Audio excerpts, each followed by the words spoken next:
Hello everyone. Today topic is finding your micro niche. और Forbes magazine ने एक सर्वे निकाला है जो कि digital and e learning industry जो है 2025 में 350 बिलियंस की ये इंडस्ट्री हो जाएगी।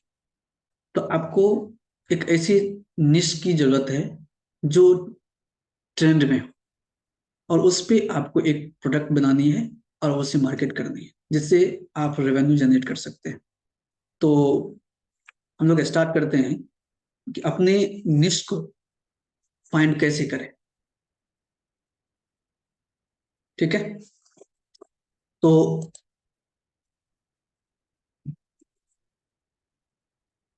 Pick an industry where you can solve problems. आप ऐसे इंडस्ट्री को चूज करिए जो जिसके प्रॉब्लम्स को आप सॉल्व कर सकते हो।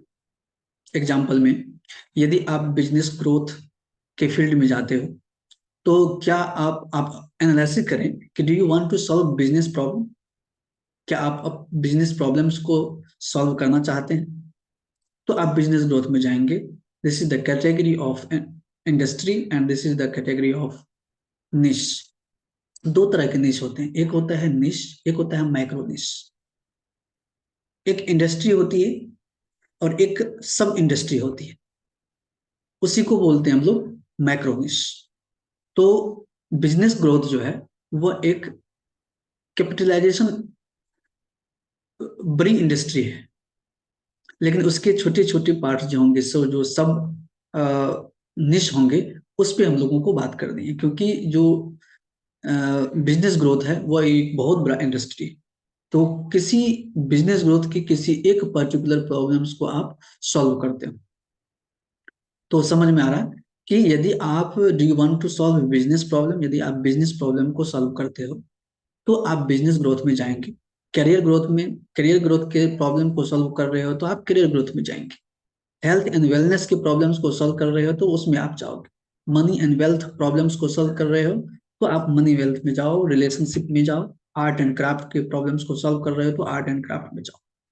यदि आप पर्सनल ग्रोथ में पर्सनल ग्रोथ के प्रॉब्लम्स को सॉल्व कर रहे हो तो आप पर्सनल ग्रोथ में जाओ। ओके, अब इस इसमें बहुत सारे ऐसे भी निश हैं जो कि आप देखिए, जैसे alcohol, art, baby and maternity, blockchain, book, business and career, cars, vehicle, ये सारे निशेस हैं जिसमें आप जा सकते हैं। जैसे हेल्थ हो गया, मार्शल आर्ट्स हो गए, टेक्नोलॉजी एंड गैजेट्स हो गए, ये एक प्रकार का निश। ठीक है, ट्रेवल हो गए, वेडिंग हो गए। तो जैसे कि आप टेक्नोलॉजी एंड गैजेट्स एक बहुत बड़ा इंडस्ट्रीज है, लेकिन आप उस टेक्नोलॉजी गैजेट्स में कौन सा गैजेट्स, मोबाइल, लैपटॉप, इलेक्ट्रॉनिक्स के गैजेट में बहुत सारे गैजेट्स आते हैं। तो आप किस प्रॉब्लम्स को सॉल्व कर रहे हैं, कौन सा इंफॉर्मेशन आप लोगों तक पहुंचाना चाहते हैं, तो उसे उसे बोलते हैं हम लोग माइक्रोनिश। आगे हम बात करेंगे इसके विषय में। फर्स्ट ऑफ ऑल आपको वैलिडेट करनी है, validate your micro niche and methods. तो इसमें 4 P's होते हैं। First P passion, second P problems, potential and profitable. यानी आपका जो निश होना चाहिए वो निश पैशन उसमें होना चाहिए, प्रॉब्लम्स सॉल्व होना चाहिए, एंड पोटेंशियल उसके अंदर होना चाहिए, एंड प्रॉफिटेबल भी होनी चाहिए। तो पैशन में you need to have a passion for your topic. If you don't, you will not be able to create a impact in your market. यदि आपके पास पैशन नहीं है और ऐसे मन किया तो कर दिया, तो इससे नहीं होगा। You must have a passion in your निश। प्रॉब्लम्स, वो निशेस आपके प्रॉब्लम्स को सॉल्व करता हो या कस्टमर के प्रॉब्लम्स को सॉल्व करता हो। If your passion does not solve a problem, it is just a hobby. More specific the problem, the lesser the competition. यदि आप मोर स्पेसिफिक, आप इस चीज को समझो कि यदि आप कोई डॉक्टर हो, एक नॉर्मल डॉक्टर, एक स्पेशलिस्ट डॉक्टर। जैसे एग्जांपल में आपको हार्ट सर्जरी करवानी, तो आप किस डॉक्टर के पास जाएंगे, जनरल फिजिशियन या हार्ट सर्जन स्पेशलिस्ट के पास। बेसिकली हार्ट सर्जन स्पेशलिस्ट के पास आप जाएंगे, डॉक्टर तो वो भी है, डॉक्टर दोनों है, लेकिन आप सबसे ज्यादा प्रीफर किसको करेंगे? जो बेस्ट हार्ट स्पेशलिस्ट हो, सर्जन हो।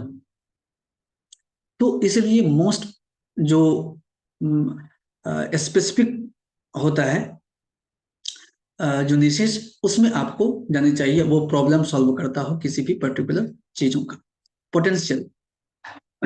उस प्रोडक्ट में और उस निशेष में पोटेंशियल होना चाहिए। Have you picked an area where there is a growing trend, a decline trend?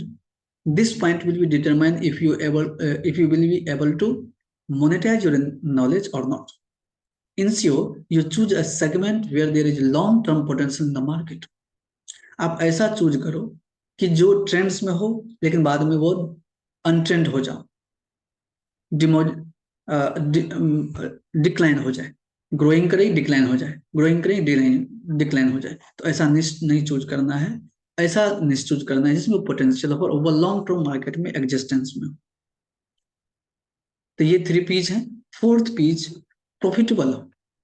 आपके पास आप काम कर रहे हो, वर्क कर रहे हो, प्रोडक्ट बना रहे हो, कोर्सेज बना रहे हो, लोगों को प्रॉब्लम सॉल्व, वो प्रॉब्लम सॉल्व भी करता है लेकिन प्रॉफिटेबल नहीं है,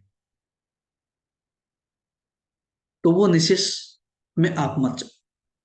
क्योंकि जो निशेष आप चूज कर रहे हो वो प्रॉफिटेबल होना चाहिए। This is the validate your microniche, this is the method to validate your microniche. So 4 piece ध्यान में रखनी है: passion, problem, potential and profitable. यानी आपका जो निशेष है वह 4 पीस को वैलिडेट करनी चाहिए: passion, problem, potential and profitable. यदि यह 4 चीजें आपके निशेष में हैं तो वो निशेष वैलिडेट है, वो अच्छे हैं और उस पर काम कर सकते हो आप। ओके,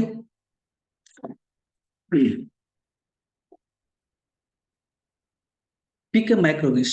एग्जाम्पल में मैं आपको बता दूं, यदि आप Facebook lead generation expert for hotel, Facebook lead generation आप करते हो, दिस इज द एक निश है। Facebook lead generation is a niche, but for a hotel, for a hospital, real estate, it is the micro niche, it is the specific niche।